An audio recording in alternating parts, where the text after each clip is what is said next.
Yeah, record. Pro has all these fancy options. Okay. Great. Balaji, welcome to the Realignment. Thanks for having me, guys. Yeah, good to see you, Balaji.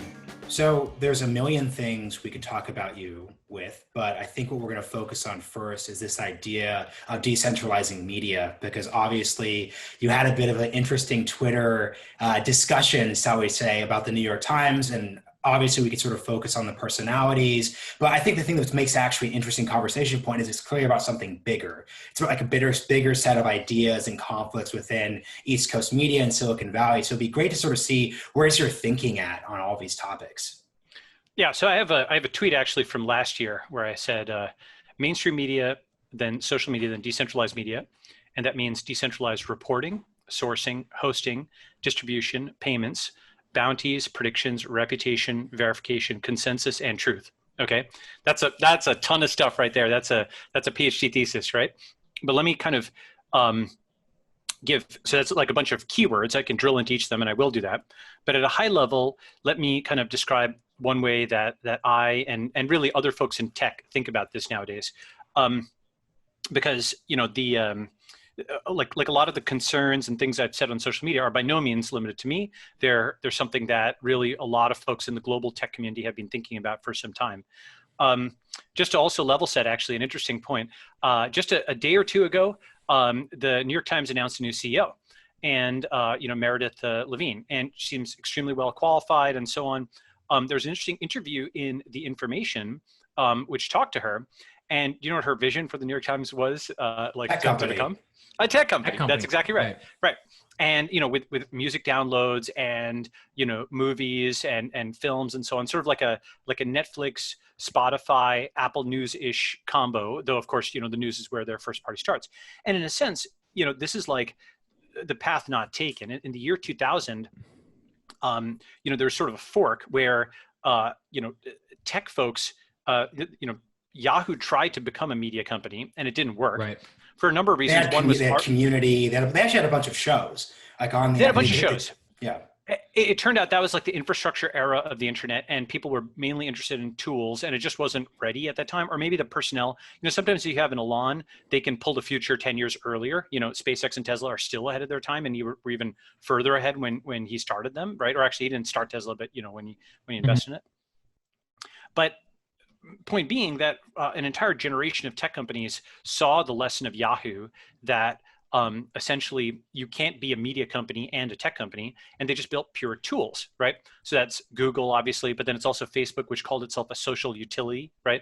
That's the entire concept of user-generated content like YouTube and the entire set of social networks. It's also Dropbox. It's also all the SaaS apps, right? These are all tools that are, content, I shouldn't say agnostic, because there's certainly, filtering and defaults and so on put into them. Is it vertical video or is it 140 characters? There's definitely constraints, right? But for the most part, they're pipes. And this was considered, and until very recently, the conventional wisdom that you don't do media companies, right? Because those aren't actually important or profitable. And then on the other side of things, the legacy media companies were not innovating in terms of doing search engines or social networks. Just as sort of a interesting historical tidbit, Don Graham actually almost invested in Facebook in the Washington Post. That's right. Yeah, him and Zuckerberg, they came very close. It was very close, right? And Don Graham bowed out of it. That was like a mistake for him. But not that he needs the money or whatever, but that might have led to a different universe where maybe the Post doesn't get acquired by Bezos, or there's like a post-Facebook fusion, who knows, right? So what happened was, for many years, essentially media, kind of mocked tech or thought of tech as like kind of a little brother, kid brother over here in San Francisco. And tech just grew and grew and grew. And I think that by about 2013 or thereabouts, right after the first Obama reelection, tech and media were basically allied going into Obama's reelection, and you can pinpoint it to like December 2012, if you remember that. Like there's a bunch of articles in Politico, The Atlantic, about how the nerds go marching in and tech people helped Obama get reelected, and there's a lot of positive media coverage and so on around that, right?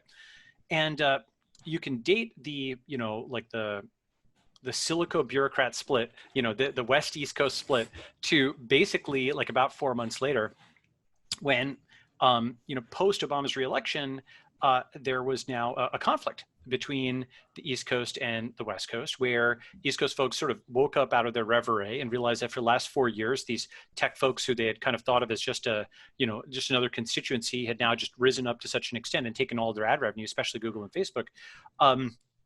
And thus began a spate of negative articles that grew and grew and grew over the last 6 years in the form of the techlash, right? Going after every kind of technology company. Quick thing, Balaji, because you just made an allegation, which I think is an interesting one, which is that the negative coverage of the tech industry came because of the business competition, right? So the second that all these sort of publishers were losing ad revenue to Google and Facebook, they started saying, we need to take this thing hostilely. I think do you have any evidence for that? Yeah. Well, it's not just do you have any evidence for that, but I think the reason why I'm skeptical of that idea is that if you actually talk to reporters, of which Sagar has actually been, they don't know anything about the business side, to their detriment, right? Because the reason why Craigslist was able to sort of take classified advertising from places like the New York Times, the Washington Post, and local papers was that there was this Chinese wall, is the term, between the editorial operations and the actual business side. So I just don't see a world where actual tech reporters started thinking, holy crap, the business model that we use is under threat, so we're going to start writing things. Sagar, you've got something too. One second. I'm sending you some tweets.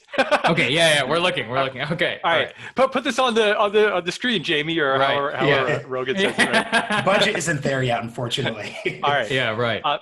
Well, so if you, let me just read this to you. So there's a tweet I had on May 16th quoting Ben Thompson of Stratechery, okay? And he in turn is quoting an NYT reporter, and here's his quote. That is why this section of Smith's article is so illuminating and so depressing. Just look at the logic chain Smith lays out. Media crusades against tech, governments respond to media, Facebook has taken a beating, Facebook pays media companies, media approves. Again, this is Smith's logic chain, not mine. At what point do we believe him? Okay. So here's the thing, though, and this is I've read that article. That's just one, article. But go ahead. Yeah. I really suggest everyone read it. But this is why I'm just trying to focus on the specific timeline here, right? Because 2016, 2017, 2018, 2019, I really buy that analysis, right? But in 2013 was still the time when a lot of media companies like BuzzFeed, Mike, stuff that even A16Z, where you used to be a VC at, were investing in, they still really saw themselves positively. So I'm just I think that it could be true that there's this negative relationship now, but I just don't think in 2013, the issue was driving the techlash. Sorry. Yeah. So one second. I think based on my conversations with a lot of these people, kind of like where I think the animus comes from, I actually think it's about cultural power. And I think that they don't think about it necessarily in the same way that, we are about the business models. And yeah, it has become a lot more brazen kind of in the ad revenue crash. We should remember, 2012, 2013, was still it was quite a profitable year for a lot of media companies. What I think they saw was the ascendance of these titans really in politics that are beginning to take on the role that they once had. So the anointing role in politics, that Mark Zuckerberg could play such a key role in the 2012 presidential election, when it used to be that they had almost a monopoly on the use of influence, if so to speak, like in warfare terms. And then all of a sudden you have this competitor that just grew so dramatically, right? In only a 4-year period. Barack Obama famously only sent one tweet in 2008 on the night of his election. And you think about how much influence Twitter had in 2012. I think it's much more about a power relationship than it is necessarily about business, but go ahead. So I think so to be clear, I do think it's all of the above. Absolutely. It's advertisers and it's influence. But let me give a few key kind of points here just to help level set, right? So I'm going to show you a graph which shows that the revenue disruption, and by the way, I absolutely agree that the cultural aspects, like in terms of influence, are as important or really more so than even the business aspects, but it's both, in the sense of like, when it's not so much like any individual reporter is thinking consciously about the economics of any individual article, but globally they're seeing, these people that I went to school with who they think of as being as smart as them are now much richer than them. And, these redwood trees are just going up in, like technology in Silicon Valley. And meanwhile, budgets are being cut, newsrooms are being shut down. Local news is getting crushed. Their friends are out of jobs. It's harder and harder. And it's tougher for them, right?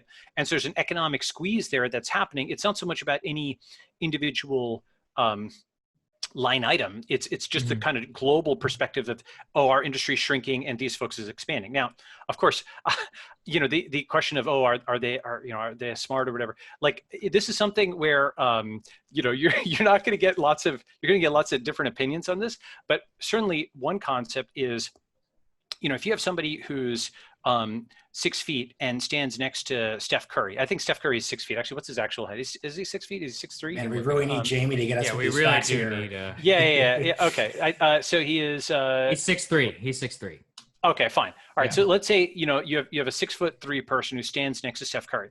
So that person is certainly equal to Steph Curry in height terms, but that does not mean that person can shoot a basketball like Steph Curry can, right? Right. Clearly, they're equal on one dimension, but perhaps there's a huge skill gap on the other, right? And so just the fact that you can carry on a conversation with somebody like Drew Houston doesn't mean you can program like Drew Houston, who coded the first version of Dropbox in his laptop on a bus, right? And I think that is something which is a huge skills gap that is actually not perceptible, or it's not as easily perceptible, right? And one of the things about that is it also means that we have a group of folks from around the world. Tech is actually, it genuinely is more global of a phenomenon than, kind of the East Coast media.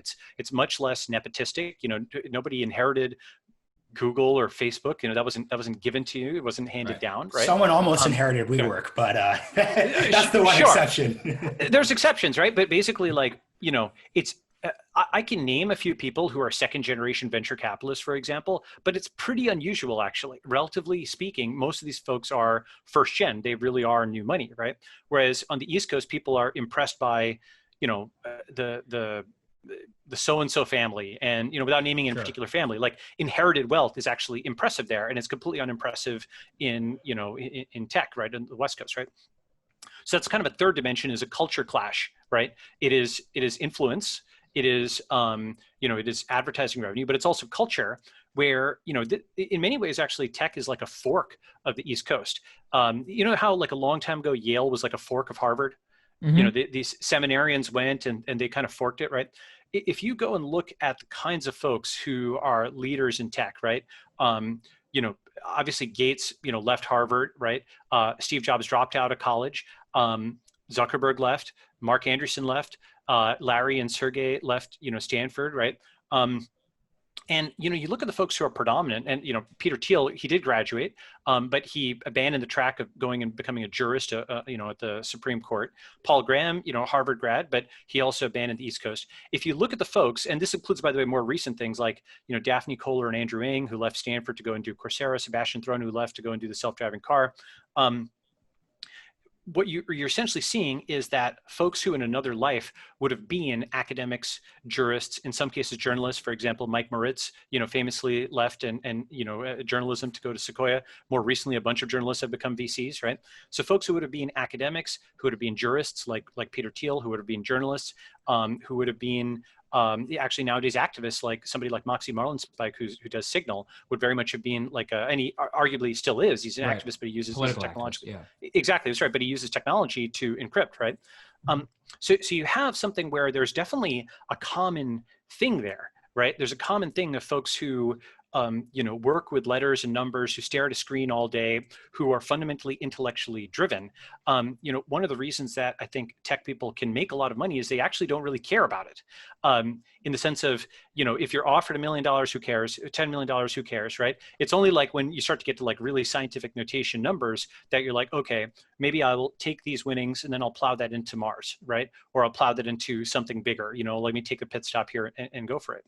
Can I add something real quick to this? Because it's interesting, because I think this whole point is getting at why I think the New York Times has been particularly sort of a thorn in the side of a certain part of Silicon Valley, is because all this could be true, right? Sort of the meritocratic part, the legacy not really mattering, new institutions versus these sort of old outmoded ones. But the New York Times has been so successful over the past 7 or 8 years, not because anyone learned how to code any better, not because, they added like a GitHub like function, which you sort of talked about. Like, no, it's not because, somehow the code is 10x better than it was 10 years ago. It's because what they said was, let's put a paywall in front of all of our stuff. AKA, we're not going to distribute information freely on the internet. We are going to lean into the fact that we're this old 200-year almost like legacy institution, but it's leaned into the fact that we're owned by the Salzburger family. So there's this like complicated share structure, and let's charge for our content. And then let's use that legacy brand to create the daily, right? So it's I get really annoyed when everyone sort of says, oh, look at Joe Rogan, he's totally wrecked the legacy media. It's like the other big podcast in America is the New York Times's daily podcast. So there is this sort of legacy, there is this strength that comes from their legacy East Coastness. Now, I think the point that's fair, but I should add to this, is that it's not quite clear that that is scalable to other media brands, right? So it seems like you have the New York Times, you have the Wall Street Journal, you have the Washington Post, right? These sort of three East Coast titans, but other sort of publishers who've tried to sort of use those legacy brand things haven't been as successful. So I think it's an interesting wrinkle to the dynamic you're talking about here. Absolutely. These are all actually really good points. And the thing is, to give the devil their due, they actually have. What's your perspective of the New York Times, Balaji? No, I'm being gracious here. I'll try to be.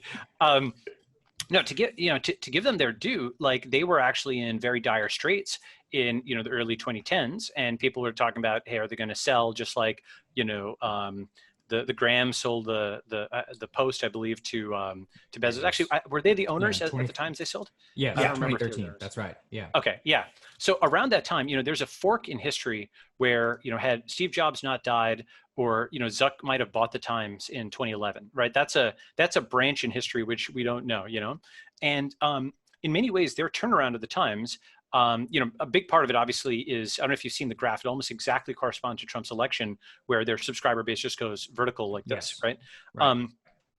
So, now there's other graphs. If you've seen Paul Graham's thing on this, where like the words that appear in the new MIT, have you seen that? Basically, for listeners, Paul Graham, and correct me if this is incorrect, Balaji, but Paul Graham points out that if you notice the New York Times tonal change in its writing, it starts becoming much more progressive. It's much more left-leaning. So they're not really doing the whole sort of neutral paper of record aesthetic. If that were ever sort of real or not, you could debate whether there was bias in the 50s and 60s, but at least there was an attempt. And what's interesting about Paul Graham's point is that he sort of uses the metrics to prove this, right? Yes, that's right. And, that's how we like to do things, right? Is something numerical, which is indisputable, and you can at least anchor on that. You know what I mean? I'm going to put up some graphs just for speaking of anchoring on numbers. Yeah. All right, let me put up some graphs here Okay, can you see the screen? All right. Yes, we can. All right, so this is a graph that shows basically, this is going into 2014, by the way. Blue is newspaper print revenue, and you can see it hits its peak around, the year 2000. Then it's kind of like flat-ish for a while, right? Basically over the course of the 2000s. And Google is growing, but then there's a total collapse after the financial crisis, right? And it's just like whoosh through a floor. Like, I mean, any industry that's dropping like 70, 80%, like this is crazy, going from 60 something billion down to like 20, right? So it's just a catastrophic collapse of newspaper revenue. And then digital isn't, it's coming, but it's not giving them that much, right? And in the meantime, boom, here comes Google and here comes Facebook, right? And this is the kind of environment where, like if it was $1 or $2, that's one thing. When you're talking about the catastrophic collapse of one industry and the meteoric growth of another, yes, I do think the business aspects mattered, right? So that just gives some anchoring on it, right? So and just to give everybody an idea, just for people who are listening at home, because I want to make sure they can visualize this, we're basically looking at an upward graph of newspaper and newspaper print revenue, which peaks at 67 billion around the year 2000, and then has a drop, which isn't that dramatic, down to like the mid 50s, and then at that point has a precipitous drop over the next like 20 years down to 16.4 billion. I'm thinking that's, 2013? Yeah. At the exact same time. Right, go ahead. Yeah, so you can Google newspaper advertising revenue adjusted for inflation 1950 to 2014, right? And so this is something where, when economics contracts, there's just less opportunity for everybody, right? Everybody suddenly feels like they need to, they're not as charitable, right? They have to dunk on somebody else for, likes or RTs or faves to scramble to the top of an ever, narrowing, pyramid and so on, right? And this is before digital started working. So it's a real, time for them. Then, what was the strategy? Well, I'll show us a couple of things. One is, this is Paul Graham's tweet.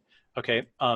New York Times word usage frequency 1970 to 2018. And without commenting on any particular word, you can see a bunch of things start spiking. You know, and they start spiking really kind of 2013, right after that, right? Now, one way of thinking about this is just from a neutral standpoint, if you're a restaurant and you need to juice sales, well, you might start spiking sugar into more of your food. Right. That is shown to actually make people rate the food more highly and so on. Even if, yeah, it's bad time to start a restaurant right now. But if anyone's taking notes for next year, maybe you could think about it. Well, so I believe there have been, you know, I may be misremembering this, but I believe that there have been studies on this with like fruit yogurt, where they found that sugaring it more and more just improved sales and customer satisfaction. But of course, that's like lacing it with an addictive drug, right? And what happens is you have a classic externality where, you know, the population is getting fat and getting diabetes and obesity, and you're just seeing that just explode in the U.S. over the last 30 years. I don't know if have you guys ever seen the graph of that, by the way? Yes, of course. Right. Yeah. Oh, you haven't seen it? Okay. Yeah. The obesity GIF is worth looking at. Okay. I've seen this one. If you've never seen this, like it was crazy even, you know, a few years ago. This was like 7 years ago, but here, you want to do screen share again? Yeah. We're on. It's up I'm still doing it. Yeah. Okay. Yeah. So watch the country get fatter in one animated map. And look at this. This is insane, right? Like, right. We're watching the country basically just go orders of magnitude larger from 1988 between what is that, 2010, and I'm sure it's only just gotten worse in the last. It's only gotten worse. Worse in the last year because we're all stuck at home, and I bet you people are not eating as well. That's exactly right. So by analogy to this, where something that was good for a food corporation was bad for America, right? It's quite possible that the spiking of, and this is on all sides, by the way, I certainly NYT is one here where we've got the numbers, but people spiking their social media feeds with more and more, you know, literally triggering words, right? That, you know, if we could instrument ourselves, instrument our bodies and actually see the spikes, right? Just to give you a sense of what I mean by that, to see the spikes. So glucose, so Balaji's searching for glucose blood in cookies, and we're looking for a chart there for what exactly it is. Yeah, that's right. So for those who are listening, Phil Hegseth is going to have a fun time editing this episode for audio. Yeah, that's right. Well, I guess I think in slides or whatever. Well, so. no, it's good. It's good. It's more visual. Sidebar, Balaji. This is actually cool though, because we're putting this on YouTube and we're putting this on, you know, Apple Podcasts and Spotify as well too. So I think we're sort of building different products here. I think that's a good example of how, you know, to tech show for a second, we could sort of see how, you know, these different tech products can make it so that we can try things in different ways that you couldn't have done before, obviously. I think that's right. And I think I should think about the right way of doing something that's cross-platform, but let me at least describe what we're seeing here, right? If you look at like IsraelScienceInfo.com, I don't know the website, but I know this study.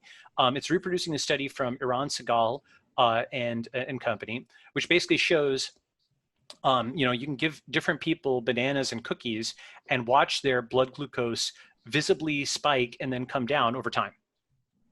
Okay. And the point of this is basically, first, different people respond in different ways to these two things, but both of these things do, you know, like spike glucose in different people, right? What's the point? If and when we can actually instrument your physiology, right?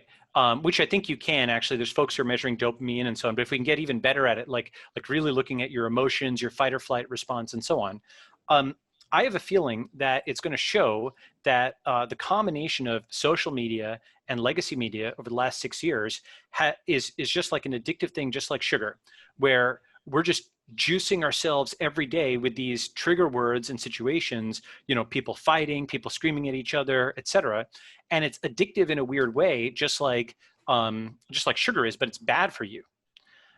And only when we can actually see the metrics of that and see what that's doing to your psychology and to your biology will we realize that, oh, this was this massive externality. And by the way, I put a lot of blame on tech here as well. Please know that. Well, that's actually one thing. That's one thing that I appreciate really about the problem set that you're laying out here, which is that it is not just a product of the times, right? So like there's this character like Balaji is the New York Times. It's like, no. This is about something, you know, consolidation of media, the large growth of these three particular brands, and it's exacerbated by some of these larger tech companies, which kind of Oh, leads you absolutely. to the macro thesis of what I think you were about to get at here. And I want to make sure we channel and make it very clear Yes. for the audience is this is your thing, decentralization, not just of media, but of all aspects of this, of technology and of media. So can you lay that out for the audience? And actually, Absolutely. Absolutely. and Balaji, one last thing to add to that too. You referenced decentralization at the start of the episode. Can you just explain what decentralization is as like a theory, as like an actual like idea before we get into the media part of it? Absolutely. So here's one way of thinking about it. I'll start it from kind of a political philosophy level, which is maybe congenial to your audience, and then go to a technology level. So, Yes. Some political factions are very concerned with inequality of wealth, right? Others are very concerned with centralized power, like abuse of power by the state. And if you actually think about it, these are not, even though they're voiced by different groups, they're not completely independent concerns, right? Centralized power or wealth can both be abused. And the sort of faction or intellectual lineage, whatever, that I come from is really the crypto community, which really stands against all concentrations of power, whether legacy or new. And you mean crypto, and that's cryptocurrency. Yeah, cryptocurrency. We have an ecumenical That's right. East Coast, West Coast audience here, so we're going to do Yeah, that. sorry about that. Yeah, correct. So expand my acronyms, please, whenever I'm being arcane. But yeah, absolutely. I mean, I think that, I may rank order, and I'll explain what I mean by this. I may rank order Bitcoin over Facebook over NYT, but I'm happy to work with somebody who would rank order Bitcoin over NYT over Facebook. What I mean by that is basically, and you might say those three are not comparable. What do you mean by that, right? Mm-hmm. And one way of thinking about it is, there's a good book called The Truth Machine. Okay, it's actually by Paul Vigna and Michael Casey, former Wall Street Journal journalists. Actually, Vigna's still at the Wall Street Journal. And it gives an angle on Bitcoin that I don't think most people outside the space really think about too much, which is it is actually an algorithm and a set of data structures for achieving truth in a decentralized adversarial environment. Okay, and what do I mean? I'm using this word decentralized, but let me explain. Bitcoin is basically a database of money, and anybody around the world can read from that database, determine who has money, and anybody with a little bit of Bitcoin can write to that database to transfer Bitcoin to somebody else. Okay. Now, the obvious thing about this is, well, why don't I just write myself $1 million worth of Bitcoin? Right. And the whole thing has been set up with many different overlapping incentives and security mechanisms to prevent you from doing that, to make it cost billions of dollars to acquire $1 million of Bitcoin by simply writing yourself some Bitcoin. Okay. The point being that whether you're American or Turkish or Japanese or Indian or Brazilian, you have the same view of the Bitcoin blockchain as everybody else. You have global truth, and not global truth about the spots of a butterfly or something that arguably isn't important. You have global truth over the most contentious thing out there, which is property, right? $100 billion is protected by an algorithm and a set of data structures. And there's nothing that stops that from getting to $1 trillion and $10 trillion, right? There's nothing that stops that from extending not just from BTC to protecting cash, stocks, bonds, commodities, property of all kinds, right? And that includes, by the way, the keys to your home or to your car, any kind of good like your diploma or something like that. Any scarce good of any kind that you can think of can be protected by basically modifications of the so-called blockchain technology, right? And this actually gets really fundamental. You go back to Locke and you talk about the state's justification in part being as a protector of property rights, right? Well, we now have a new mechanism for doing that, and doing that across borders. So why do I bring that up? Well, everything that people are talking about today is the breakdown of truth. You have all these groups, these tribes, and they don't trust each other and so on. But, we're already seeing kind of the solution coming up, even if people don't really understand that it's the solution. The solution in part is going to be these crypto technologies.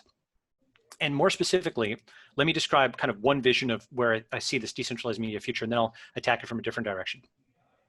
One vision of this future is what I call oracles and advocates. Okay, so first let me describe what an oracle is. You can Google the term crypto oracle or, cryptocurrency oracle or blockchain oracle. But let me give an analogy to explain what that is. Okay, so as you're aware, many sports articles today are wrappers around box scores, right? Basically it's color commentary on top of the box score, many financial articles are wrappers around tickers. Some stock goes up, some stock goes down. Dow Jones goes up, Dow futures down 600, and then some copy and pasted commentary down in the bottom. Exactly, that's right. And you can craft a story around this, and this is a fair fraction. I mean, I'm not saying it's 50%, but it's a good chunk of financial journalism, right? And then third, a lot of political journalism nowadays is wrappers around tweets, right? So in all three cases, you have a fundamental numerical data structure, whether it's a box score or more generally a play-by-play, right? The box score is just the roll-up of it at the final time, but you could have, play-by-play thing as well, right? So you have a numerical data structure, a feed of events, right? And it's time-stamped. And then you have a verbal layer on top of that, right? Whether it's box scores or it's tickers or it's tweets. And in each case, what we're sort of taking for granted there is that feed of events has not been falsified, right? You sort of take this for granted, but when you cite a tweet on twitter.com, you assume Twitter has not edited it, right? And one of the things that gives you is it tells you who said what, when, and often where in terms of the, if they put their location timestamp on it, right? The context often gives you why. And, you might even get the device. Is it Twitter for iPhone or Android? That's the how, right? So who, what, when, where, why, and to some extent how. And that's the 6 questions of journalism, right? So it's like this is why journalists are always on Twitter, is that it used to be difficult to get people on the record. And now you're just drowning in quotations from everybody. Everybody's trying to be as witty as possible. And, you can just go through all this to get a picture of somebody's head. It's actually amazing from that standpoint. But it's also open sourced a huge amount of what used to be very difficult to get, right? I can kind of interview Elon by reading 1,000 of his tweets and actually get a decent sense of what's in this person's head, right? You sort of open source something that used to be actually very difficult. Most people could not get access to this person to even hear their thoughts, even 20, 30 years ago, right? So what if we extend this, right? So it's not just feeds of sports scores and ticker symbols and tweets, but you have feeds of everything. Okay, you have feeds of coronavirus deaths. You have feeds of weather statistics, right? You have feeds of real estate trades, and actually all of these already exist, right? You've seen these numbers, whether it's COVID tracking for the COVID stuff, right? Or Zillow for the real estate stuff. All these feeds exist, they're just siloed right now, okay? Here's the novel thing, which you may not have heard of. Crypto people are working on taking every single one of those kinds of feeds and one by one putting them onto a blockchain, which will timestamp them and make it very difficult to change them, right? Now, what that means is, you'll say this entity on June 22nd, 2020 said that there were 1,000 coronavirus deaths in this country. It doesn't say that was true. What it does say is in a very hard to falsify way that this entity said this at this time. Okay. It's kind of like, anybody can tweet anything. You can't necessarily say whether it's true, but you can say that this person. It was tweeted at this time with this context, et cetera, from this location. Exactly. Right. That's right. So at least you can come to truth claims on the metadata, right? Which is something, right? That's actually agreeing in an adversarial environment. The numbers allow us to agree. We may not think what they said is true or false, but at least they said it at that time. And this person, and this was, like perhaps where they said it. We trust Twitter to give us the correct location, right? Okay. So you generalize this to thousands and tens of thousands of feeds. And why? Because on each of these feeds, people are setting up prediction markets. Okay. So I've RT'd something on this. You can look at something called Kleros, Kleros. That is a decentralized court. And again, I'm going to come back and just define this term decentralized in a bit, but I'm just, let me give it by usage. Give your vision. Right. Like that's spell it out. Exactly. I'll do it by usage first and then, okay. So Kleros is really cool. I have no stake in it or anything like that. I've just RT'd some stuff on it. So what it is essentially something where folks are betting in these prediction markets. And one person bet like there was going to be more than 1,000 coronavirus deaths in this country, and their person bet less. And they're betting pseudonymously. So, nobody can attack their character for, oh my God, you're betting on something so morbid or so on. The premise, at least from a moral standpoint, is you're getting better information out of this, right? Yes. In the sense of, like, if you could predict the number of deaths, you might be able to plan around that. And if this showed a track record of predicting better, then that would actually be useful, even if it seems gauche to bet on something like that, right? So I personally am not betting on those things, but I understand the motivation to bet on it. Okay, just to just to put a, in case yes. your viewers, disclaimer out there. Exactly. Out there. That's right. That's right. Okay. The point basically is that some outlets reported fewer than 1,000 deaths, and some reported more. So there was a dispute.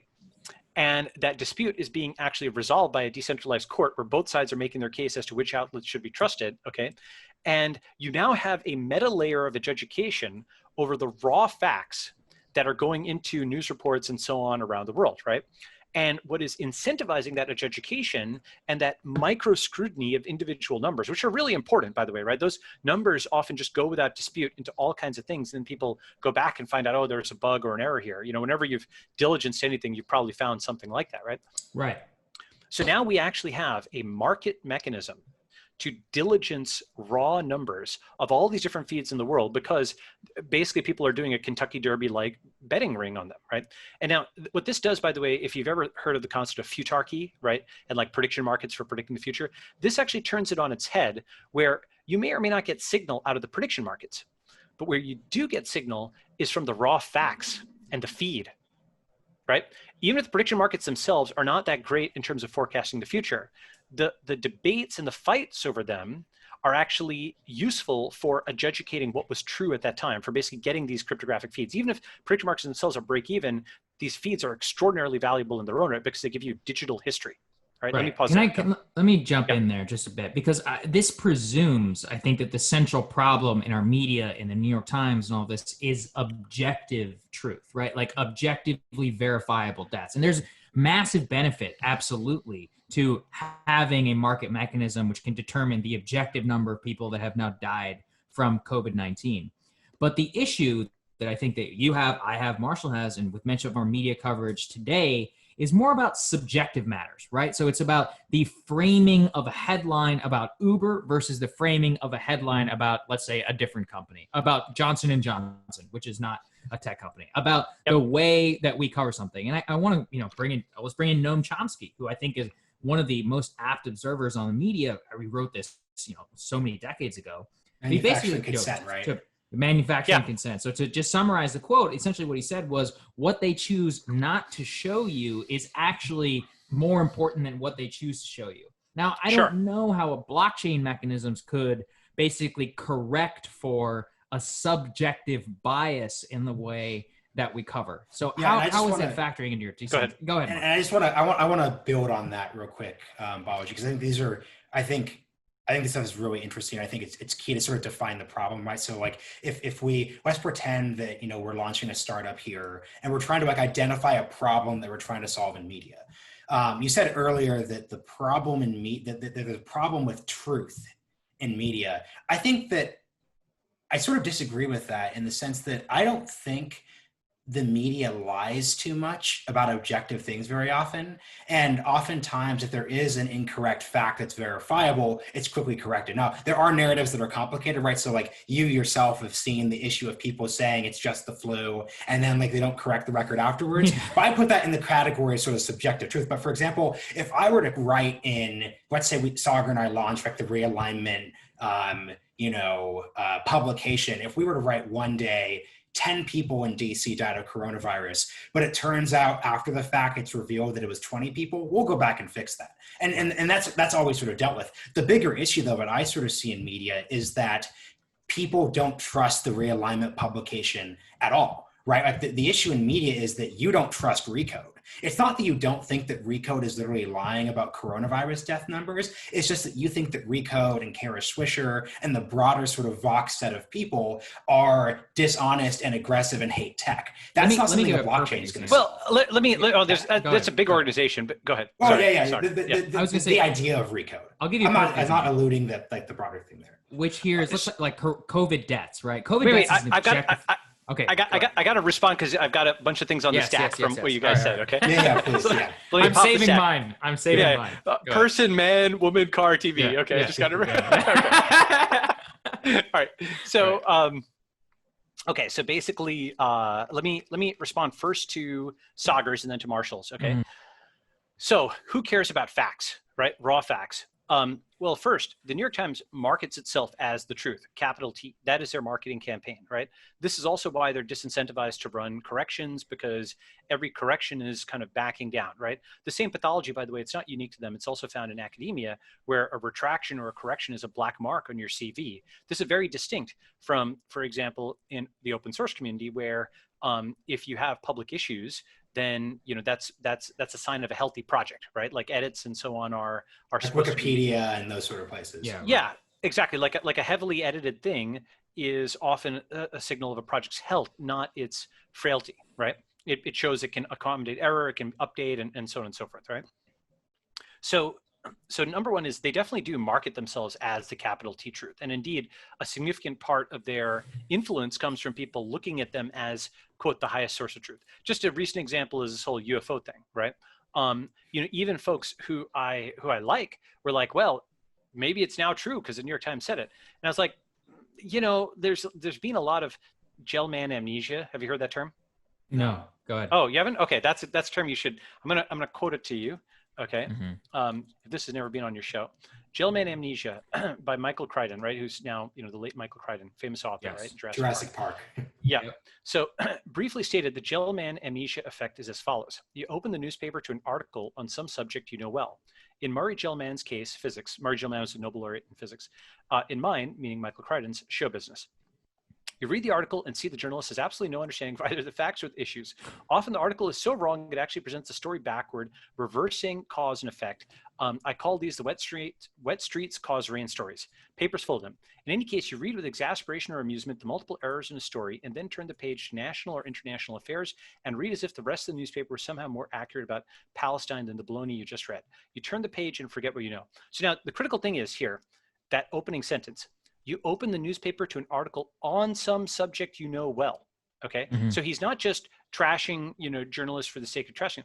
He's saying that he has disciplinary expertise in a matter and is able to independently diligence and reproduce the claims in the article and finds them wanting, whether by omission of facts or making incorrect deductions or whatever, right? That is a very specific kind of critique, and it's not like what I consider it dumb to be like, oh, it's all fake news or whatever. It's different when you say a disciplinary expert in this area would find these errors in the writing, right? Yes. Now the thing about the internet is you can summon the Gell-Manns of every discipline in theory, right? That's like a new thing. No writer, no generalist writer can ever know more than, 1,000 specialists in bioinformatics on COVID or 1,000 specialists in physics on physics, right? It's just not possible. And that's no, insult to that writer. What's my point? The point is that it's not just a binary of, oh, everything that appears is true, or they're intentionally lying to us. There's huge swaths of things where they don't know, or they tried and they got it wrong, or there was sort of like a tribal thing to shade the facts and like omit some versus other. There's a whole spectrum of things in the middle there, right? And I'm not, like you can kind of go first order, second order, third order on this stuff. Like first order is sort of like naive, oh, the truth matters, right? Second order is where I think a lot of people are today, which is truth doesn't matter, it's all tribal and so on, right? Third order is the truth matters for serious decision makers, okay? If you're allocating resources, okay, if you are, for example, I'll give you a classic example from earlier this year, Corona, right? One really important thing, and I didn't mention this earlier, but I should. One really important thing that shapes how tech people read the press is we are all used to examples where the news report wasn't like, 50% off or something, but it was 1,000x off. Okay. For example, Bitcoin's going to die. No, Bitcoin goes to 10,000, right? Coronavirus is contained. No, actually it goes to, like millions of people, right? Here's a few other headlines I just pulled up here. 2002 NYT, Google's toughest search is for a business model. 2013 Quartz, why Facebook will never make a significant profit. 27th June 2000, Amazon.bomb, how the internet's biggest success story turned sour, right? In each of these cases, you're not talking about like 50% off. You're talking about like they researched it, they wrote whatever they wrote, but they were 1,000x off from what actually happened. And you couldn't just read their stuff and discount it because, again, first order is you just read it and believe it. Second order is, I'm going to read this, I'm going to take it with a grain of salt because I know where they're coming from. Third order is you're like, they know nothing, I know nothing until I have diligence and reproduce this for myself. Right? That's the attitude of a scientist towards a scientific paper. Interestingly, we're actually more skeptical of a lot of the scientific reporting on corona because we kind of know, see scientists are flawed in many ways, don't get me wrong, right? But scientists do include references for every single thing they're saying. They at least make a nod towards empirical reproducibility. It's not considered like some insult to try to go and reproduce their work, usually, okay? I'm not saying, some of them do get insulted by it, but they try to give raw data. And fundamentally, the most important thing is that the judge of whether something scientific is true is not really peer review, it's independent replication, right? And so that's this is where I say like third order, right? Third order is the truth really does matter to serious decision makers. Coming back to the February thing, the reason Corona was important is hundreds and hundreds of companies that I knew about had to figure out whether they were going to remote work or not, right? Like literally billions of dollars of capital had to be allocated based on, was this thing real or not, right? Not to mention, obviously, like all the health decisions that need to be made, because you're making decisions. It's not just money, obviously. It's the health and livelihoods of your employees and so on, right? Right. The reason I say that as a second thing is usually most of these informational errors in the press just cost you money. This one could actually have cost you your life, which put it up to another level. And yet we haven't seen corrections or retractions. It's just kind of breezed on by. Quick thing though, because I do feel we need to advocate for our colleagues in the press. I think if we're looking, because we're all citizen journalists, so technically we're all fair. We're all colleagues here, right? Galaxy brain. So I think in most of the examples you cited, though, those are opinion analysis pieces, right? So for example, the 2000 Amazon bomb one you're referencing, right? That's in the middle of the .com crash. That's an analyst whose job it is to make predictions, but that's still not factual basic things, right? Like if you're looking at, the Facebook article in 2013, that's a case where a analyst was offering an opinion column that's laced, but that's not reporting. So for example, let's talk about another company that's been in a lot of trouble lately, Quibi. So Quibi, for example, is a company, it raised, billions of dollars of funding. It's gotten all these sort of really negative press pieces about it. But those press pieces aren't making a claim of truth. They're just making a claim of analysis. So for example, there was that big New York Times Quibi piece that came out in May where it had Jeffrey Katzenberg saying, quote, in the interview, I think everything that's gone wrong with Quibi was because of the coronavirus. Yeah, I saw that. I did see that. Yeah. Everyone saw that, right? But the point there is that it could turn out that everything with Quibi will turn around. And actually, for Realignment listeners, we're actually going to cover Quibi a little later next month. So quick note for that. But maybe if everything turns around with Quibi in, let's say, December 2021, because they still have $700 million in the bank, that doesn't make that New York Times piece predicting Quibi was going to do poorly inaccurate. So how does that fit into your framework here? And so I think you have something to add. Yeah. Well, let me just respond to that quickly before. So the thing is that this stuff is, it's presented in the passive voice, right? It's often presented as a way to drive a conclusion as opposed to merely being neutral reporting, right? In many ways, when you talk about impact journalism, the point is actually cause a change in the world, not merely to report it, right? Not merely to be a quote, a stenographer, but even though you're reporting passively, you inject adjectives, you pepper it, you flavor it such that it's kind of like what I call the disassembled bomb theory of journalism, right? Where you give a disassembled bomb to the reader and you have just enough distance where you know exactly the reaction it's going to evoke in the reader's head. They're going to put the bomb together and be like, I hate that guy. Go get him, right? But you kind of maintain some degree of passive distancing or whatever, right?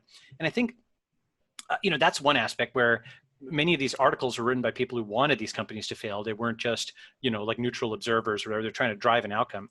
But even let's say that some of that was just, commentary. And yeah, you can get it wrong, get it right. Here's the thing, only some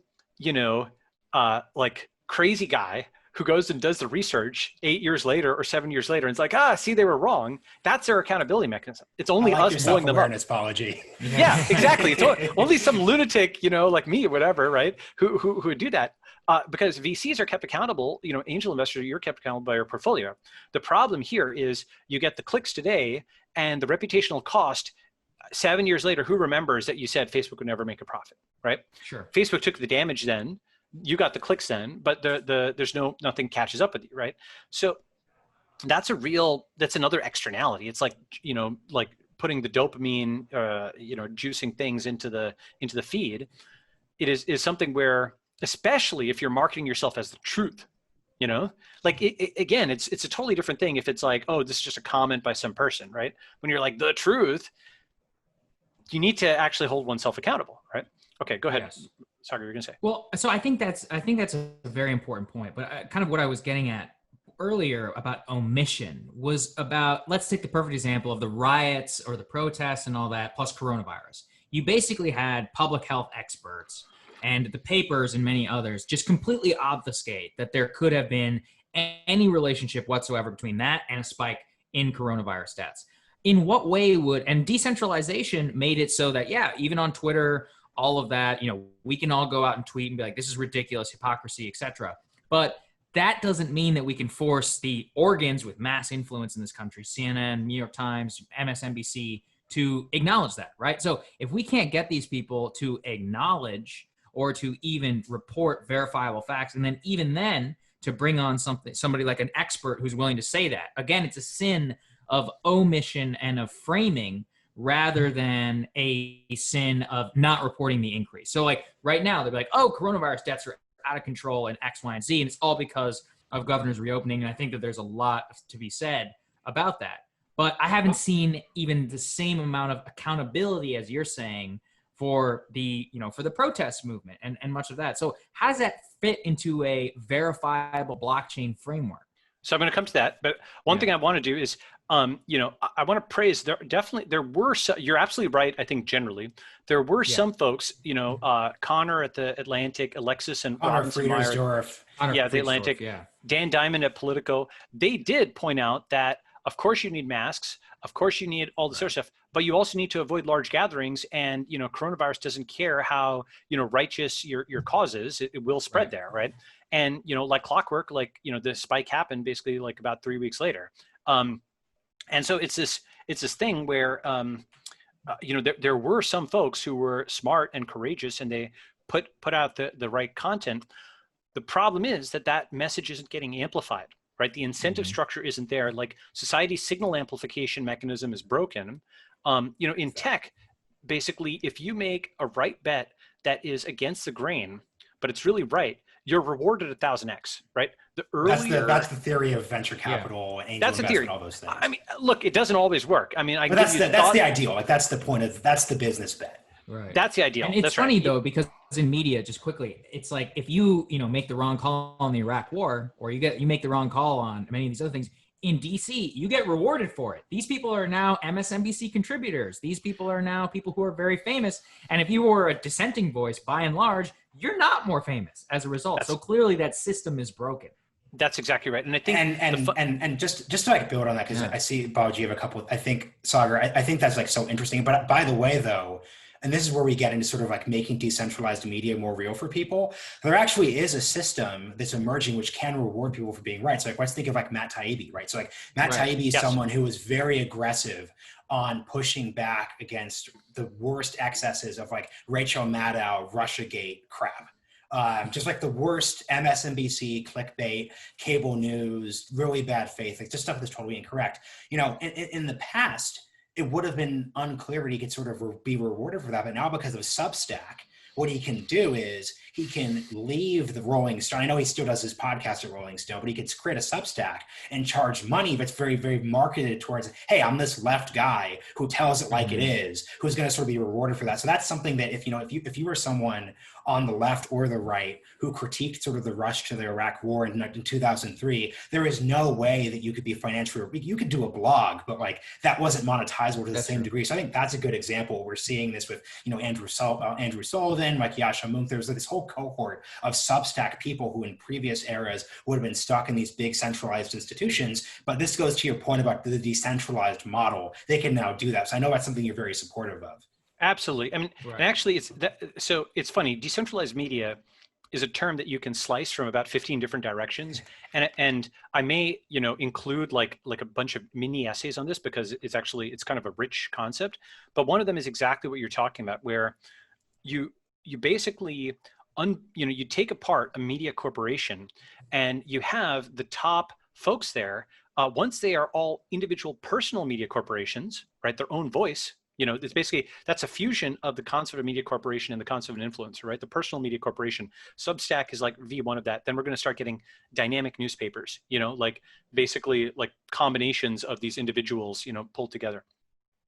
I think Substack Balaji, is great. quick pushback, right? Like, yes. Isn't a dynamic newspaper just centralization again? Right. This is why this stuff is so interesting to me because, if you've read your Tim Wu, which I think you have to a certain degree, his basic thesis on any sort of dispersion of information is that we go through these cycles, right? So you have the cable bundle and then that turns into a bunch of streaming services and then they come back together again. If all these little Substacks start bundling together again, which is starting to happen, how is it not any different than the previously centralized media with just a little more writer control? I'm curious what you think about that dynamic. Yeah. So what I think is, I've got two ways of talking about that. I don't know if you heard the saying by, I think it's either Jim Barksdale or Jim Clark, but only two ways to make money in business are unbundling and bundling, right? Yes. But there's another way of thinking about it, which is all progress happens along the Z-axis. Okay. So for example, at let's say 12:01, imagine a clock, right? At 12:01. Somebody is frustrated with some, existing megacorp. They leave, they strike out on their own, right? They start getting some traction if they're fortunate and hardworking. And then by 3 o'clock, they actually start to get some employees and so on. By 6 o'clock, they're in their spring, they're rising, they're, the next big thing, right? By around this time, there's a crucial change that has to happen where they switch from the burn rate to the bus number becoming the most important thing. That is to say, early in the life of the company, every single person must be incredibly, iconic. They have to pull their own weight. They have to be totally unique because you have to minimize your burn. You need these exceptional people. At a certain point, maybe when the clock ticks over past 6, the bus number becomes more important, which is you now have a multicellular organism. And if any one person is not replaceable, you haven't done your job as CEO.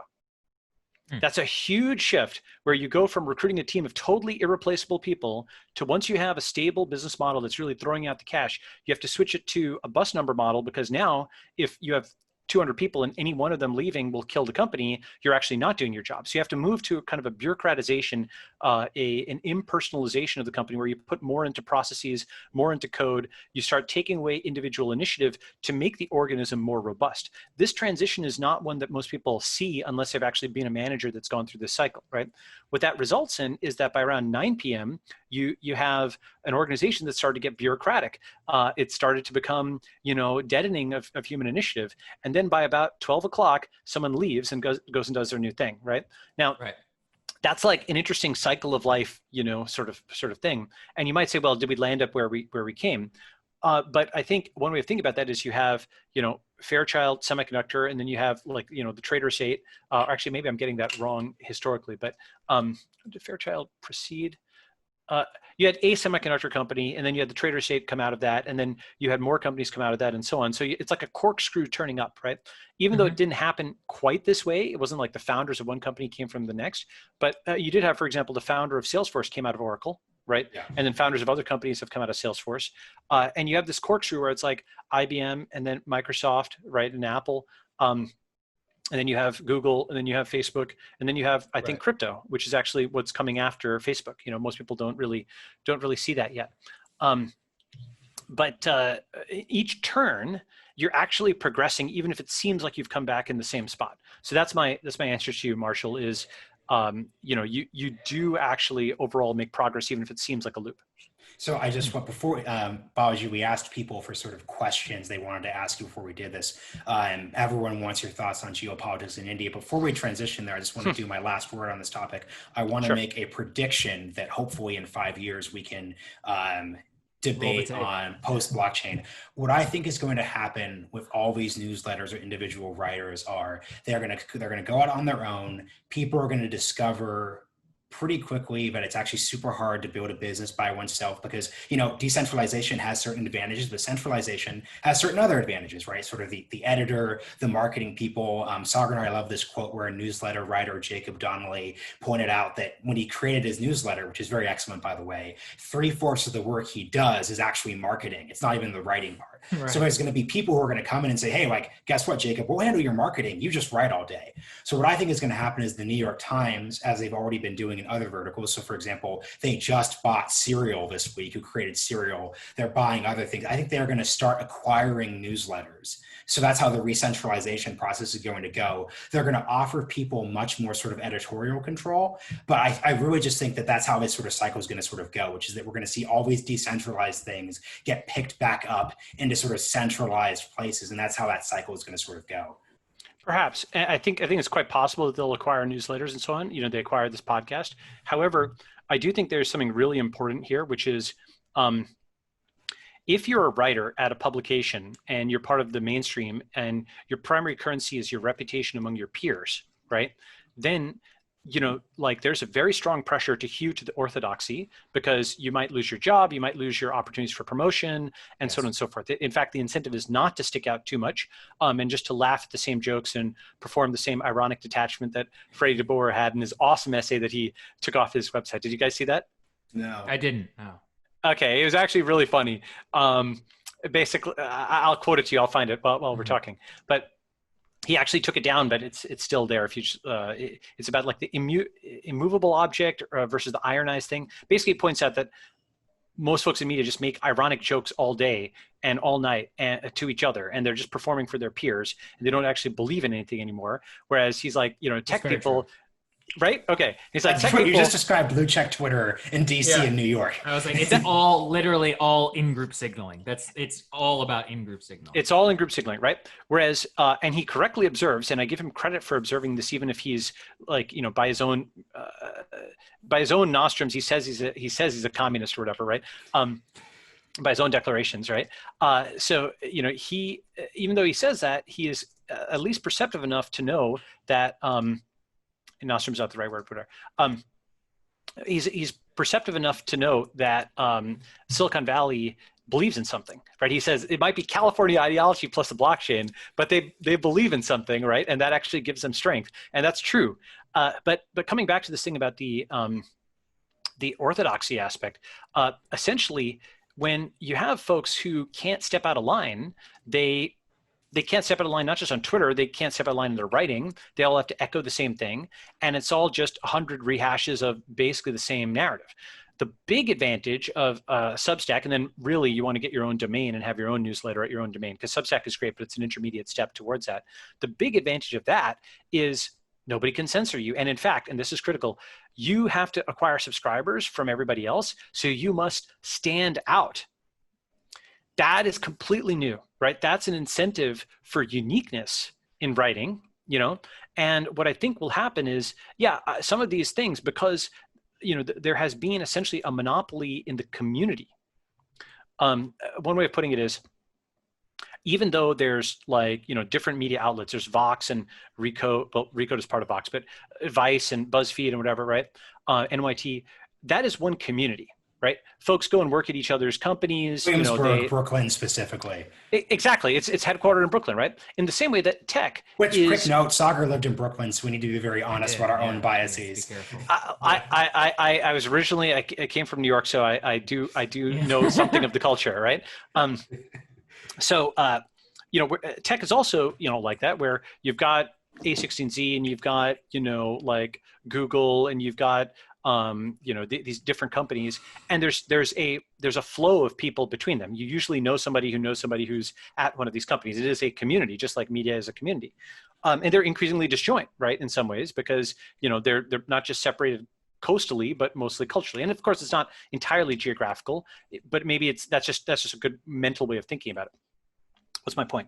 Point is, the whole advent of the combination of pressures that are getting someone like Barry Weiss and so on to exit, and the advent of being able to just set up your own shingle with a few clicks at something like Substack and actually monetize your audience online, because audience have grown probably 10x at least, but maybe 50x depending on when you count, from the age of blogs, right? And more people are used to buying stuff online and so on. Now you can have media content that does not agree with Brooklyn anymore. That's a critical thing where there's a lot of niches that are simply not served due to this sort of monopoly community. And that's a critical thing. Right. It's a monopoly community. It's not one company. It is a community. And that's why you need to decentralize. That's why you don't need a new media company. That's the thing, is that's not the way to solve this. You need a new media community of lots of writers online who have their own shingle, and crucially, some of them should be pseudonymous. Pseudonymity is another critical part of decentralized media because, Satoshi writing 9 pages changed the world, literally Bitcoin. 9 pages. Yeah, Bitcoin, right? Satoshi Nakamoto writing 9 pages. I mean, of course, it wasn't just that. He also wrote a lot of code. You couldn't have done it without the code, right? But that's the power of pseudonymous writing. Pseudonymous writing created the Republic. That's the Federalist Papers. And I think we're going to go back to the future on that, where pseudonymous writers monetizing under their own names or their own pseudonyms on their own domains, potentially earning crypto. That's a very powerful force. And you can now build small organizations around it, maybe even medium-sized organizations, which are making not just print, but, podcasts or video images, what have you, right? And a lot of the AI stuff is actually going to help with this.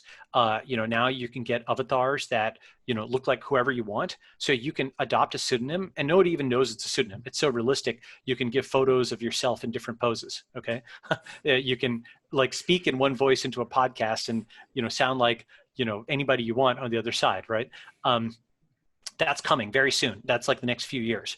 So what that means is you can, I think, set up and distribute ideas and get paid for them without people attacking your character. Very new thing. And I think that's a huge, huge new aspect. So Marshall, I don't disagree with you that some of these newsletters will get acquired and rolled up and so on, but there'll be those that are actually still compatible with kind of the orthodox. So for example, I think business writing, and now, yeah, that's fascinating. So sorry, let's go to geopolitics. Yeah. Go. I was going to say, I do think it's fascinating because I'm thinking about this kind of in the context of my own stuff. I mean, Rising, right? The show that I co-host with Crystal. I mean, very much exactly what you're talking about, which is that there was this monopoly on political commentary in a mainstream-ish environment, right? And it was all spouting exactly the same thing. And then there wasn't necessarily a proven market for a show that looked mainstream, but didn't talk mainstream and would feature people like Matt Taibbi and David Sirota, many other people who are all Substack only, right? Who you could ask a MSNBC Morning Joe booking producer who these people were. They'd be like, who are you talking about? Who have massive audiences, and then kind of filling in that niche environment. So I'm very much thinking now about that ecosystem that you're talking about, not necessarily the centralization, but about this alternative ecosystem. And then the battle between a decentralized ecosystem or an alternative ecosystem in some respects, and then whatever we have in our monopolistic way. And I guess I'll try and not clumsily transition this to geopolitics, but one of the ways that I kind of saw that, in which we've talked about offline here, is about the US, China, and then the Times, right? To kind of synthesize all of this, is that you have these New York Times writers now currently, and I mean, I'll call her out by name, Taylor Lorenz, right? Who's literally like a TikTok reporter at the New York Times, very much trying to downplay Chinese influence over ByteDance, the parent company of TikTok. We're trying to whitewash, some of the problems with the Chinese Communist Party and the regime there and their own treatment of their own citizens. How is your thinking kind of in this particular space about the synthesis of, you have a media Chinese alliance, and then we have to think about geopolitically what that split represents, and then the elites on the other side? Quick jump in. For our audio only listeners, you really need to go to YouTube and look at Balaji's attempt to restrain a smile during soccer's anecdote. Yeah. It's really the most important part of this video. But sorry, Balaji, go on. Go for it. Any particular person aside, right? Because I don't consider that really that important. I do think that it's certainly not gone without notice in Silicon Valley that after years and years and years of attacks on tech companies as being surveillance capitalism and so on and so forth, we sort of see Brazen, surveillance journalism applied to tech people, right? secretly recording them and so on. But B, we see very little scrutiny on, like an app like TikTok, right? It's really the exception that, I should say exception that proves the rule. It is, it shows that a lot of the tech coverage is motivated by tribal animus as opposed to genuine concerns. Right? That's really where it boils down to. Because, I mean, look, whatever your stance on China, it's very hard to argue that an American citizen is not somewhat safer with data in American companies than in a Chinese company. Like that could be used for blackmail, that could be used for lots of things, right? And the fact that, to my knowledge, hasn't really been front page, it's basically of a piece with COVID, right? COVID or China, it's something where the tribal animus is something that is leading people off track to actually give incorrect reports that harm themselves and society at large, simply because they hate tech people so much. And to add to this, I think this is fascinating, because we started off this conversation with like a wonky, but I think really important discussion of business models, because you have to understand how, to borrow a term from the left, how intersectional these things are. Part of what I suspect is happening here, I definitely agree the animus part, the tribal sort of part there is definitely valid. But I also think you've got a really bad incentive structure where, for example, there's this whole industry of reporting that's purely based on TikTok and describing these TikTok communities and the writers and then the performers. So there's this industrial complex where people are getting book deals to write about these things. There's obviously going to be YouTube series and Netflix series, right?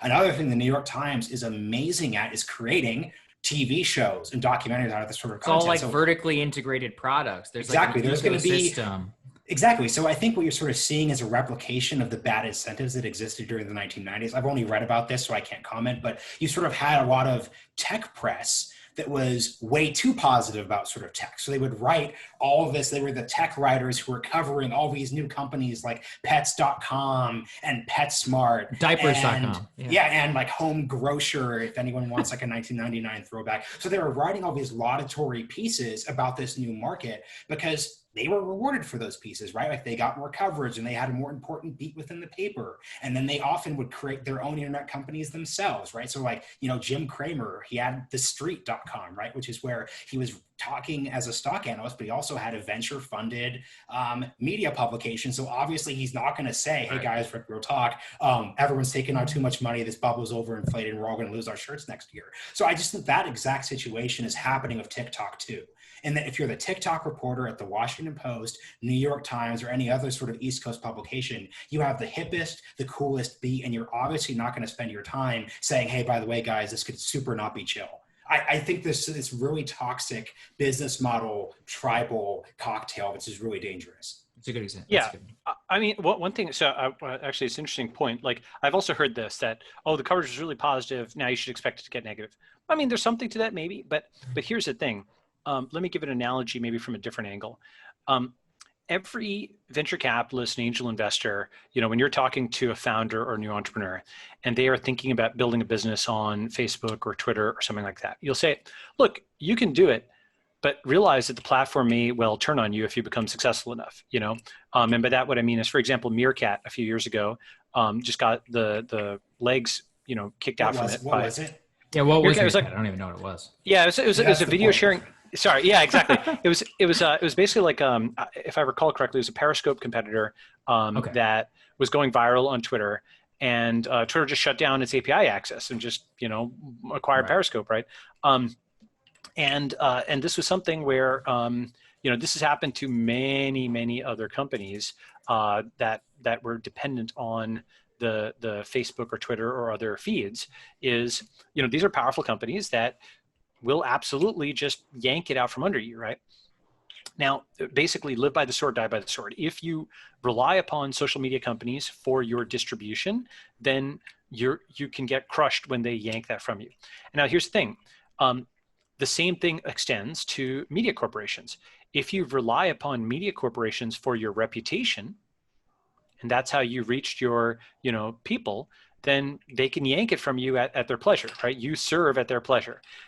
And the contrary example of that is somebody like, say, Joe Rogan, who's just built a direct relationship with the audience, or what you folks have done to some extent, You're still actually, I'm not sure. Have you built email lists, or are you still you're still on YouTube and Twitter and what have you? Right? We are now independent, so we will be building our email list. That's right.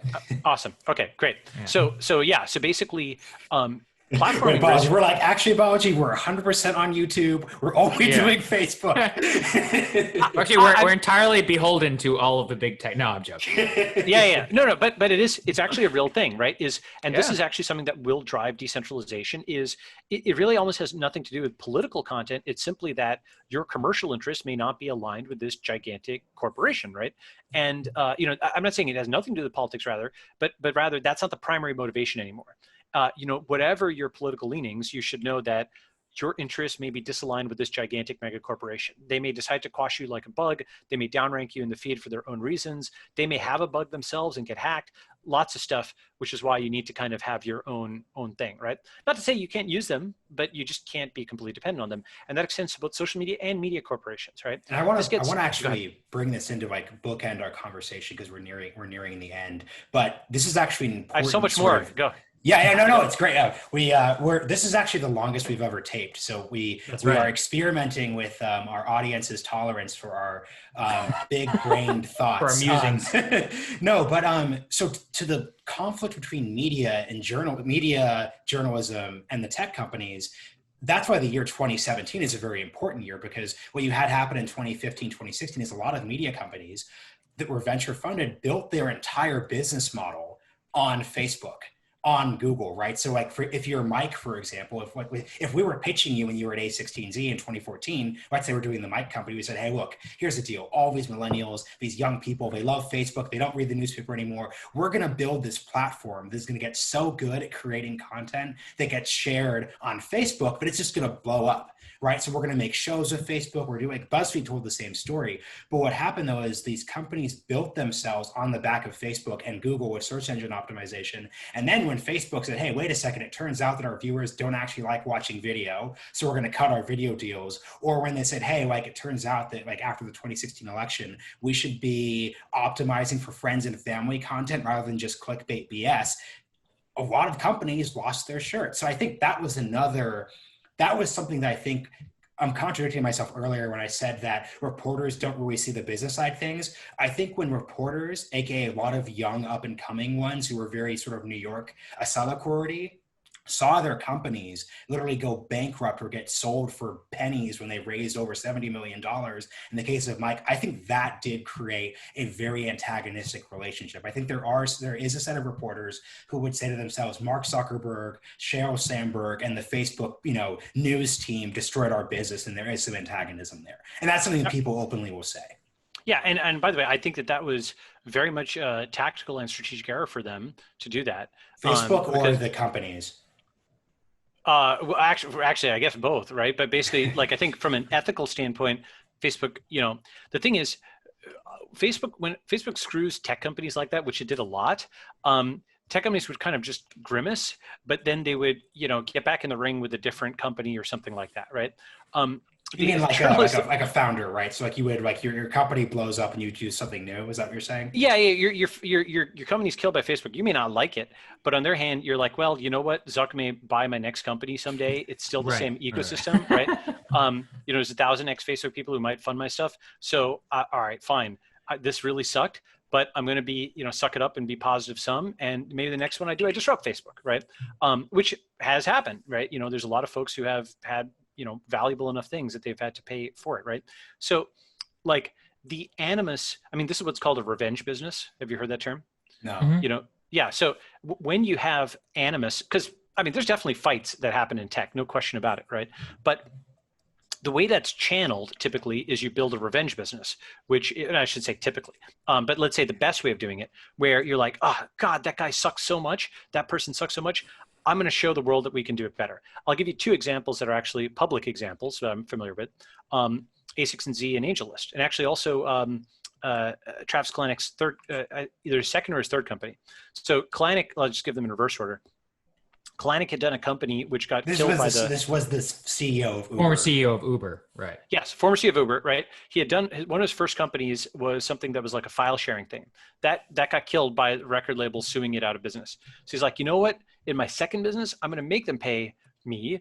And so he set up like a CDN, basically a content distribution network that eventually got acquired by Akamai. So these same record companies who had been suing him before were paying him now, right? Kind of funny, all right? So it was a success for him. That was actually, and with those winnings, he was able to then go and, become an angel investor and eventually do Uber. With A16Z and AngelList, those were both funded due to Mark and Naval's experience with Mark turn of the century. Andreessen, Naval Ravikant. Yeah, sorry, right. I'm being very slangy here. Yeah, I know. Inside baseball. Right. We're in the in-group, Balaji. Don't worry. Yeah, don't worry. Okay, so basically, Mark Andreessen, who invented the web browser, founder of Netscape and co-founder of LoudCloud, and Andreessen Horowitz. So Andreessen Horowitz was born in part out of everything that Mark Andreessen and Ben Horowitz had seen in terms of issues associated with venture capital in the turn of the century, around the early 2000s, because it was more of a Wall Streety cutthroat business at that time. And it was less founder friendly. It was less aligned. It was more of just an asset class, more like PE, private equity, yes, right? Yeah. So to sort of contextualize this, when you sort of the founder friendly reference, sort of this idea that, you're a young founder, you had an idea, you raise some venture capital money, and then 3 months later, they bring in like a seasoned veteran CEO. That's sort of like that's sort of the idea you're talking about, right? The founder friendly. Yeah. So it's like a deep thing. But yeah, basically what the typical model was in the 90s and early 2000s was, you need a lot of venture capital to go and launch something, because you need to buy like servers and the like. We didn't have AWS and all the stuff that we have now, Amazon Web Services, where you can launch, for cheaply. So you need a lot of venture capital to do it, and you're beholden to venture capitalists. And if you missed any kind of financial milestone, they would just cap you or fire you, and now you're done, right? There was not that trust in the founder. Now, the very biggest companies, though, were typically built by folks who were founders who ran them all the way to the top. Google, Amazon, Facebook, Apple, Microsoft. Yeah, with a brief interruption for Apple. Yeah, right. But basically, those are all things where I think, broadly speaking, you could say the founders took them to infinity, right? And those are the big five, right? Now, they're currently being run by other people. Some of them, Tim Cook and Satya and Sundar, are very, very intelligent folks. But if you look at like the accretion of value, a huge part of that initial, the first, saying like the first million is the hardest, right? The first 100 billion is the hardest, right? It's actually. I wish I could identify with that first million part, Balaji. You're very identified. Yeah, I know. It's not even my coinage. It's actually a Drake thing. I'm sure Drake didn't invent it, but Drake tweeted the first million is the hardest, and T. Boone Pickens dunked on him and said the first billion is a hell of a lot harder. Anyway, it was kind of funny from a while back on Twitter. Yeah. But yeah, what's my point? So the whole move towards founder-friendly venture capital, which happened in two different ways. AngelList is sort of like self-serve, right? So it's like angel investing as a web service. You can go there, you can set up your company, you can incorporate, you can raise money, you can set up a fund. It's like trying to actually turn the thing into a web app, because it was kind of antiquated in many ways.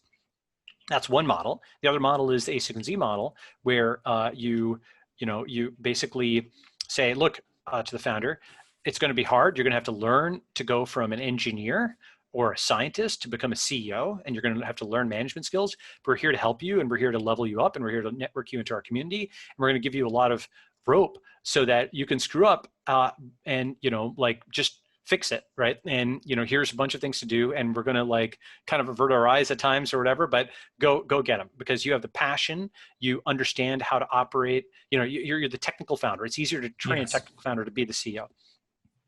And that, in both those models, were basically revenge businesses. So, because they were a critique of what came before, but it was a constructive critique by building something better, right? As was Travis Kalanick's business, right? So that's how, tech tends to channel that kind of animus from conflict into building something better and showing them that you can do something better, right? Now, I'm not saying that's the only way of doing it, but so I think, pulling it all the way back, that, the issue is that doesn't really exist right now in media, where the way you get them back is just by crushing them in column after column, which makes sense. Right. Twitter dunks. And it goes back to what you talked about earlier, where you were like, at least they believe in something. And you're right. There's just like a deep nihilism that kind of pervades a lot of media coverage. I mean, look, I'm part of this, and I'm definitely a heretic. Yeah, sorry, I'm here. there's been some rising I'm talking segments. to you. Yeah, look, I mean, I've done it before, right? It's easy. It's very easy, right? In order to go, but you're right, which is that you have to offer some sort of positive framework. And I think that that's the only way. And I guess, again, to do like a hard turn here, but because again, a lot of people who we asked her on Twitter, Wait, actually, do you Sagar, want to real hear this? quick before we, Yeah. I just want to make a quick point before we pivot. Just on this, I think Balaji, you just got at to because obviously we have a political audience too. I think you just got at what because we're East Coasters, obviously. Sure. I think you've got to a lot of the frustration with the East Coast, where in Silicon Valley, and obviously it's an ideal, it's a narrative. Like this isn't always like literally true. Man, this too goes to your point. I need to be ironic to make. I can't just say something. But I think that. I envy how in Silicon Valley, certain people are able to just sort of like build something new. Because the issue in the East Coast is that we all operate within institutions, right? So institutions that people have lost faith in, right? So if you like politics right now, like, okay, like this is Sagar in my story, moved to DC in the early 2010s during the Obama presidency, and then like do a congressional internship, and then go work at a media company or go work at some nonprofit, which we both do. But those aren't really building things, right? Like they're not really building things, and you're sort of forced to participate in these institutions that if you're self-aware and not a grifter, they're very broken and no one has any faith and trust in them, but there's no real alternative. So I think that something that longer term I'm interested in figuring out is like, how is it that you could sort of rebuild these how is it you could build new East Coast institutions that do have a degree of trust in them and offer like an alternate way out and just participating in a broken system? That's sort of like I think that's like a realignment goal we have. Let me say two super quick things. Can I just jump in? So one thing, I've certainly been critical of, media and so on, so far, but I want to say that I'm actually thinking deeply about new ways to fund media. And in particular, and this is very important, to borrow a term, realign tech, media, and society. Right? Because I actually got a lot of DMs from, journalists who are, basically also looking for a different way, right? You referenced the tweet. You had a tweet act. What was the tweet? Oh, the one about my, like the amnesty? Yeah. No, which one? You were like, hey, it's a general amnesty. And you were like, I think you said something like, I really want you all to be your own CEO. I want you to all kind of prosper and create something new. That's right. And actually a bunch of people took me up on this. I said, so it's my pinned tweet. If you go to twitter.com/BALAJIS, twitter.com Balajis, I have instructions on how to set up a paid newsletter, right? And at your own domain. And it's like very step-by-step.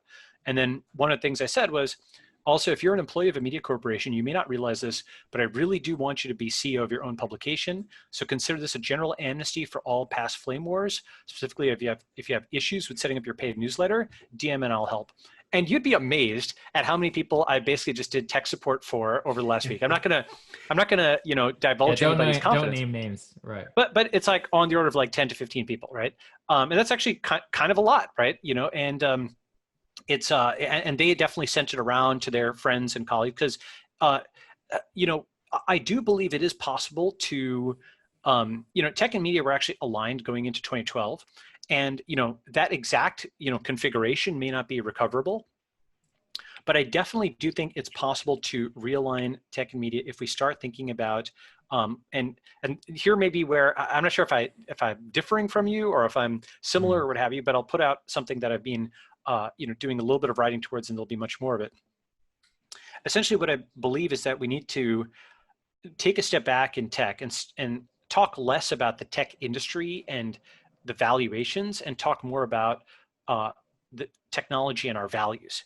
And that's because I think there's nothing wrong with starting businesses and, profit and making money and so on, but that is actually not why many of the best folks in tech got into it. They got into it because, of the feeling of actually, and it sounds corny to say this, but actually making the world a better place. As much as that's mocked or whatever, it is actually a real drive.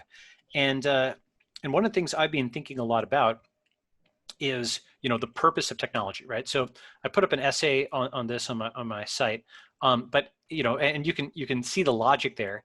But I actually do argue that the purpose of technology is to improve life expectancy, and ultimately to get to like eternal life, right?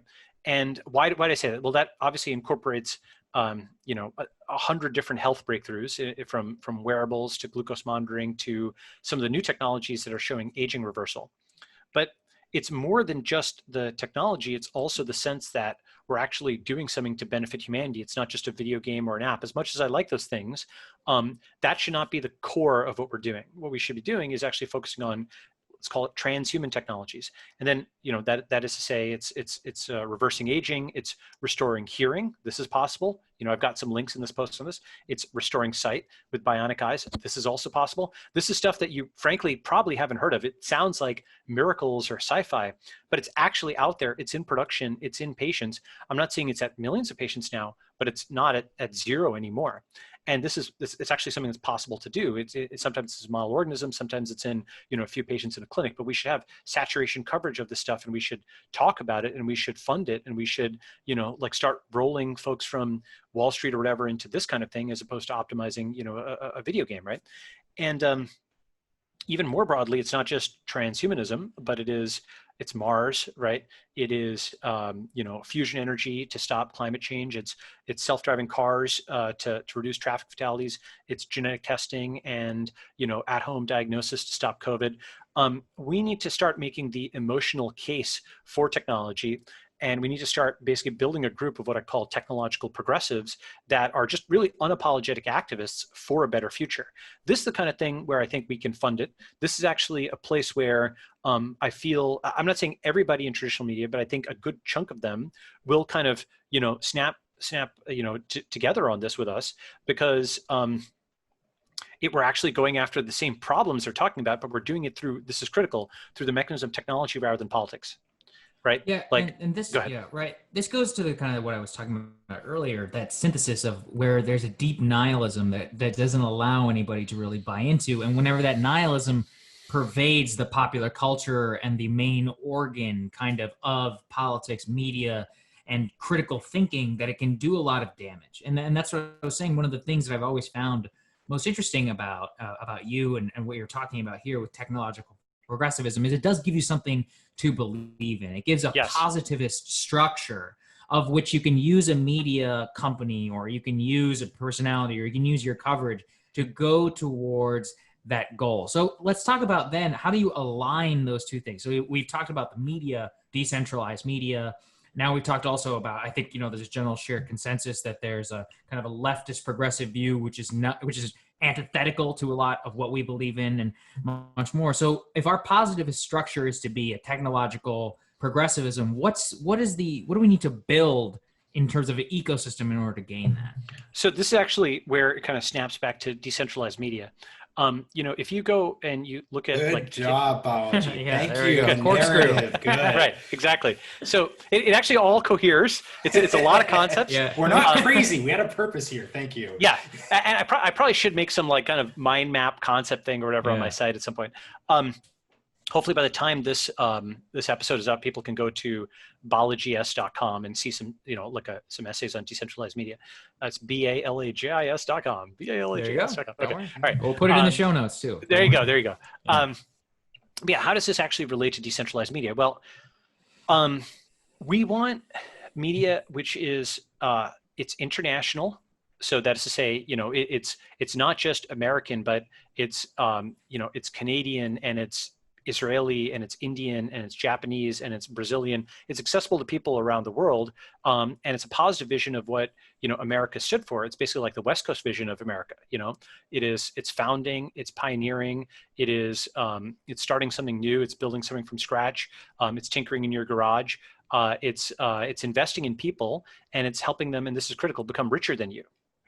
Like that's the thing, is you're truly aligned with somebody if you're happy when they become much richer than you.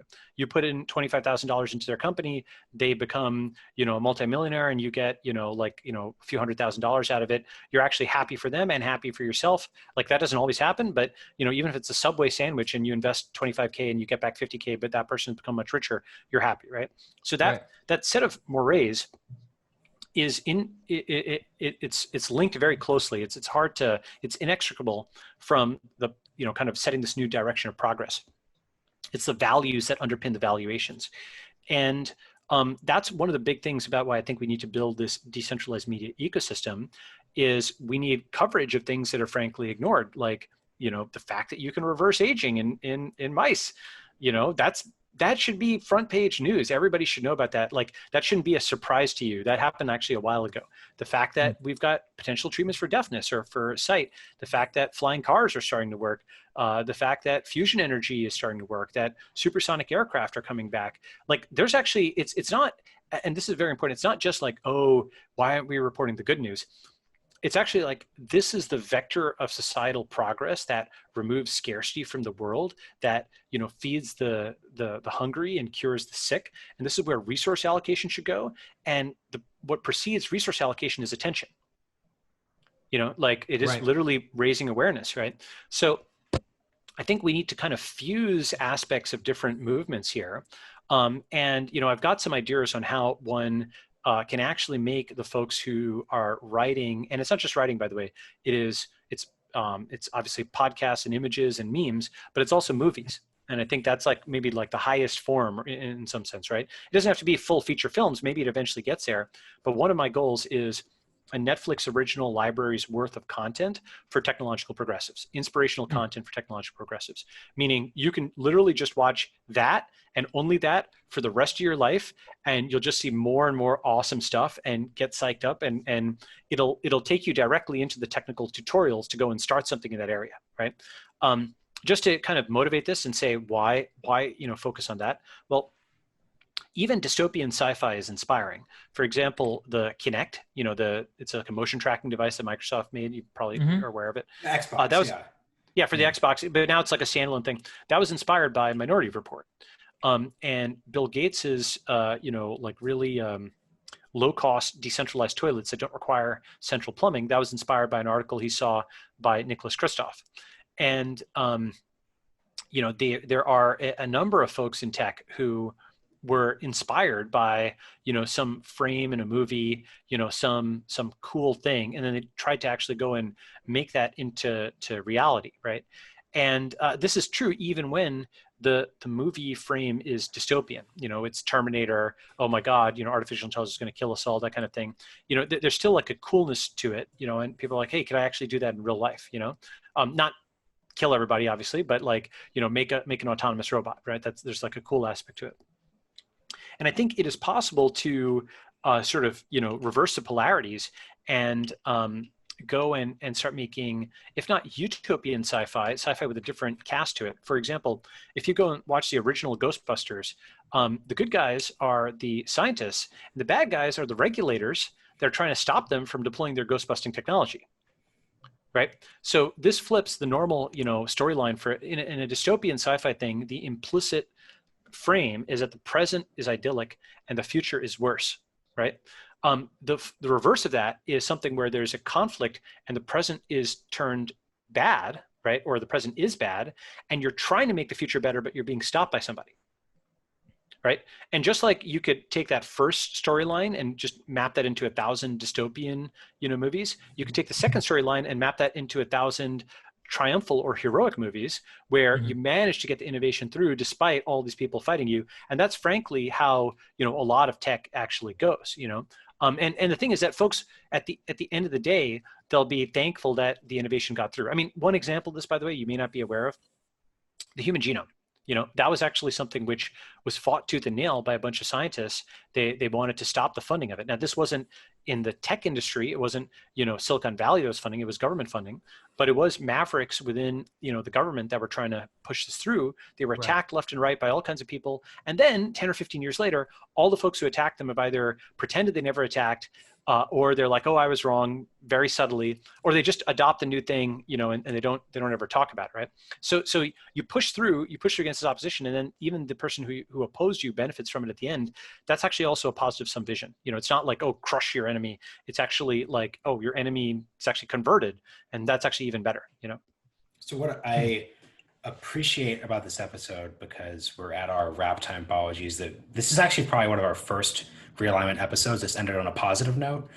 With this, I mean that seriously, right? That's very true. With this, and it's sort of, people have sort of asked like how we think we're going to take this podcast now that we're independent of the Hudson Institute. But I think sort of trying to focus on the objective of building, trying to focus on how we could sort of do things with things, and then like linking to that and linking people to your essay on your website, which is really great. I'm a huge Star Trek fan, and I think the technological progressivism idea like really speaks to sort of the best part of that ethos, right? So I think that's really great. So thank you.